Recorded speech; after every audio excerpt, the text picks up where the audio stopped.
des voix sur les satellites européennes comme Intersat. Pour faire chuter les coûts des communications sur le continent, le guide libyen Kadhafi mit sur la table 300 millions de dollars. La Banque africaine de développement BAD 500 millions. La Banque ouest-africaine de développement 27 millions. Ainsi, depuis le 26 décembre 2007, le tout premier satellite de communication de l'histoire de notre continent est effectif.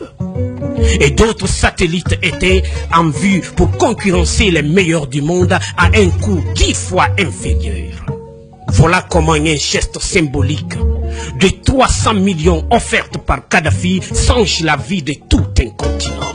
Par ce geste, le guide libyen a fait perdre à l'Occident pas seulement 500 millions de dollars par an, mais les milliards de dollars de dettes et d'intérêts que cette même dette promettait de générer à l'infini et de façon exponentielle, contribuant ainsi à entretenir le système occulte pour dépouiller l'Afrique. En plus, les 30 milliards de dollars saisis par Barack Obama appartiennent à la Banque centrale libyenne qui était prévue pour la contribution libyenne à la finalisation de la Fédération africaine à travers 3 projets. La Banque africaine d'investissement à Citre, en Libye. La création dès 2011 du Fonds monétaire africain avec un capital de 42 milliards de dollars avec Yaoundé pour siège. La Banque centrale africaine avec le siège à Abuja au Nigeria, dont la première émission de la monnaie africaine signera la fin du franc CFA, grâce auquel Paris a la même mise sur certains pays africains depuis 52 ans. Voilà pourquoi la rage de Paris contre Kadhafi. Tous les pays qui ont bombardé la Libye en tuant Kadhafi sont tous financièrement en quasi-faillite. Les USA, les États-Unis d'Amérique, à eux seuls, ont 14 000 milliards de dollars en dette. La France, la Grande-Bretagne et l'Italie ont chacun environ 2 000 milliards de dettes publiques. En 1865, dans son soutien à Abraham Lincoln pour l'abolition de l'esclavage, l'économiste américain Adam Smith l'avait prédit. L'économie de tout pays qui pratique l'esclavage des Noirs est en train d'amorcer une descente vers l'enfer qui sera rude le jour où les autres nations vont se réveiller. Créer des fausses guerres en Afrique, dans l'espoir de trouver de l'oxygène pour continuer l'apnée économique qui ne fait que s'empirer, ne fera qu'enfoncer les Occidentaux dans leur déclin qui a pris son envol en 1884 lors de la fameuse conférence de Berlin. C'est pour déstabiliser et détruire l'UA, l'Union africaine, vers les États-Unis d'Afrique avec la main de maître de Kadhafi qui est mal vue par l'Occident que l'Union européenne a d'abord tenté sans y parvenir la carte de la création de l'URM, Union pour la Méditerranée. Il fallait à tout prix couper l'Afrique du Nord du reste de l'Afrique.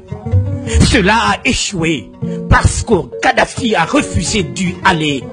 Il a compris très vite le jeu à partir du moment où on parlait de la Méditerranée en associant quelques pays africains sans en informer l'Union africaine en y invitant tous les 27 pays de l'Union européenne.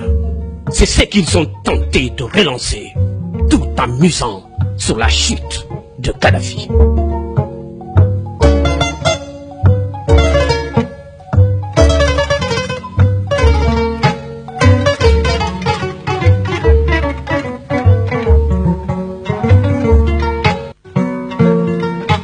Faut signaler, c'est que les dirigeants africains ne comprennent pas et que tant que ce sera l'Union européenne qui finance l'Union africaine, on sera toujours au point de départ.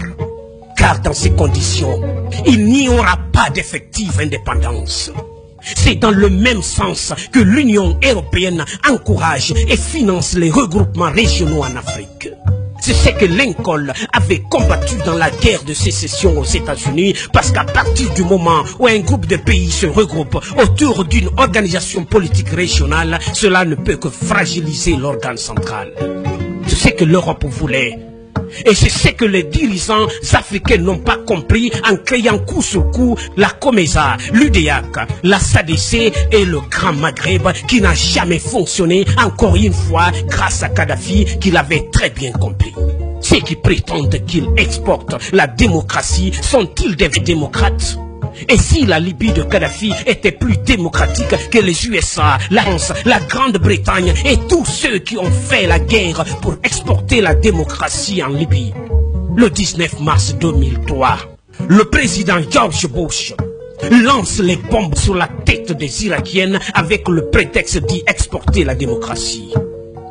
Le 19 mars 2011, c'est-à-dire 8 ans plus tard, et jour pour jour, c'est le président français Sarkozy qui lance ses bombes sur la tête des Libyens avec le même prétexte de leur offrir la démocratie. Monsieur Obama, prix Nobel de la paix 2009 et président des États-Unis d'Amérique pour justifier qu'il procède à un déferlement de missiles, crise de ses sous-marins sur la tête des Libyens, a dit que c'était pour chasser le dictateur Kadhafi du pouvoir et y instaurer la démocratie. La question que tout être humain doté de la moindre capacité intellectuelle du genre et d'appréciation ne peut s'empêcher de se poser est: ces pays comme la France, l'Angleterre, les États-Unis, l'Italie, la Norvège, le Danemark, la Pologne, dont la légitimité pour aller bombarder les Libyens était sur le seul fait de s'être autoproclamés pays démocratiques, sont-ils réellement démocratiques? Si oui, sont-ils plus démocratiques que la Libye de Kadhafi? La réponse sans équivoque est non. Pour la simple et bonne raison que la démocratie n'existe pas. Et ce n'est pas moi qui l'affirme, mais celui-là même dont la ville natale Genève abrite l'essentiel du commandement des Nations Unies. Il s'agit bien entendu de Jean-Jacques Rousseau, né à Genève en 1712, qui affirme dans le chapitre 4 du livre 3 de son très célèbre ouvrage du contrat social que il n'a jamais existé de véritable démocratie et il n'en existera jamais.